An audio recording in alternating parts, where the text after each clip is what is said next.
What is up, everybody, and welcome to episode number 51 of the podcast. We are turning a corner. We did 50 episodes. This is 51.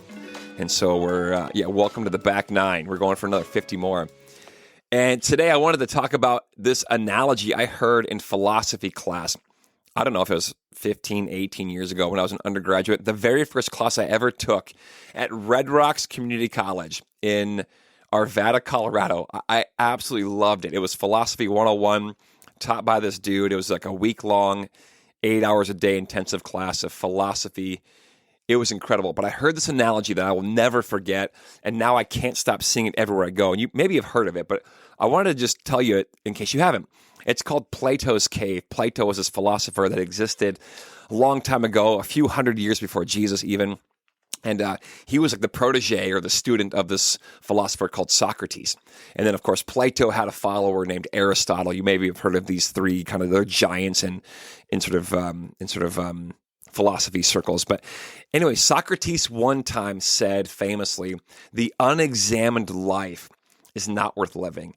In other words, like, may we be people who go through life with our eyes wide open, as awake and conscious as possible.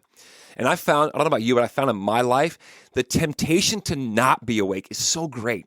And there are many folks around us who go through life numbed out, checked out, or sleeping. It's unbelievable. And Socrates, I think, would lose his mind. But here's why this is the case maybe. So Plato, Socrates' student, had this analogy called the cave, where he said, look, most of life is like this.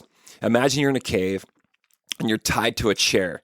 I know it's weird, but just follow me on this. You're tied to a chair and you're facing the back wall of the cave. And let's say you were born in this manner. This is all you know of life because you're tied to the chair. You cannot move your head left or right. All you see is the back wall of this cave. And you think this is life. I didn't know anything different. That's all I know. Meanwhile, way behind you, there's this brilliant fire, a bright fire that's always being fed and just flames, and it's brilliant, and it casts light on the back of this cave. Well, in between the fire and you are all these things, people, animals perhaps, and they cast a shadow then because they're kind of blocking the light of the fire, and they cast the shadow on the back wall.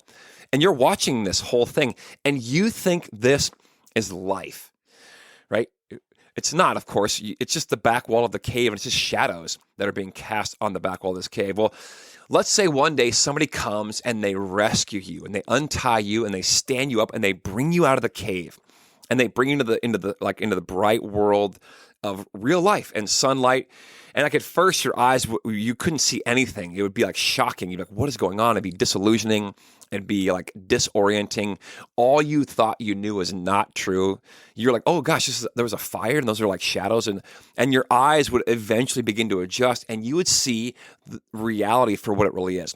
And this is like awakening. This is like, hey, be conscious, be awake. It's a call to see the world for the way that it really is. Now, a couple of decades ago, a couple of Hollywood directors made a movie about this, and it's called The Matrix. You probably have heard of this or seen it, but same kind of thing. When you're plugged into the Matrix, it's like being tied to the chair in Plato's cave. You think that reality is a certain way, but it's not. It's an illusion, or it's like in this case, maybe a simulation of what is real.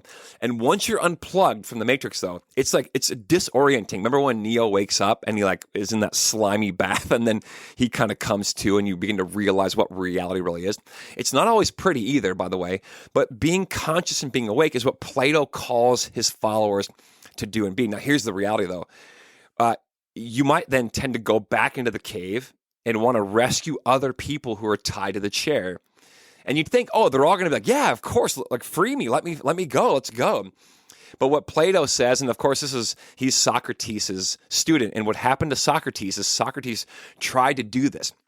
And if you remember the story about Socrates was killed by the state because he was a guy who went around waking people up, and they kill him for it. And so Plato knows this is true, and he says, like, when you go back into the cave or when you unplug others from the Matrix, they really don't want to be unplugged.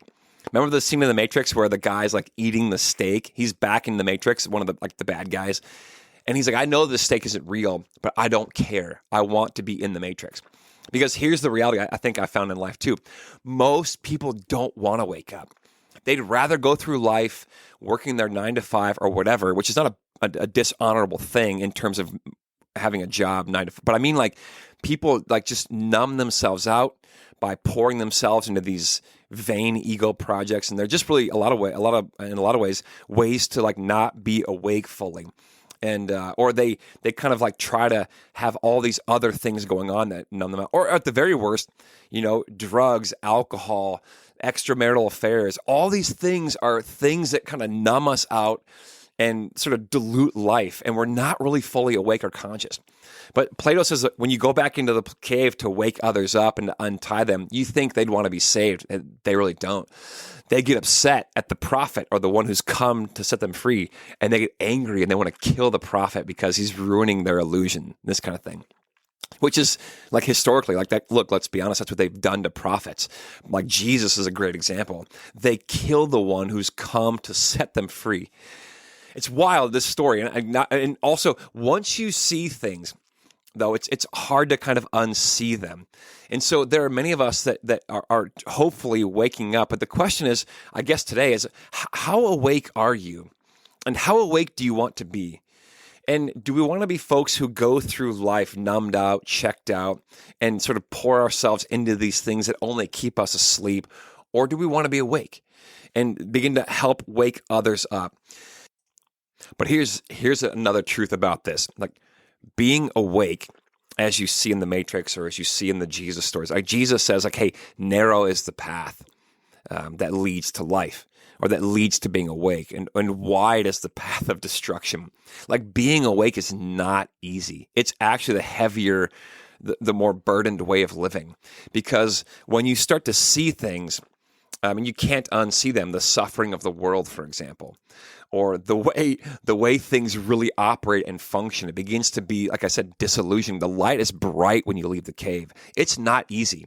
And so we're more and more, I think, each day tempted to just kind of check out. But here's my encouragement. May you be awake today, because the alternative to go back to sleep, to go back into the cave, to go back into the Matrix is the great tragedy of our lives.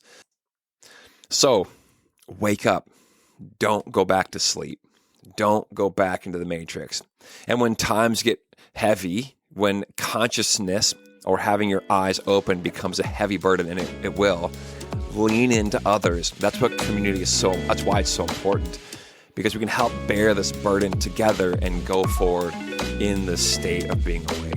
All right. Peace, everybody.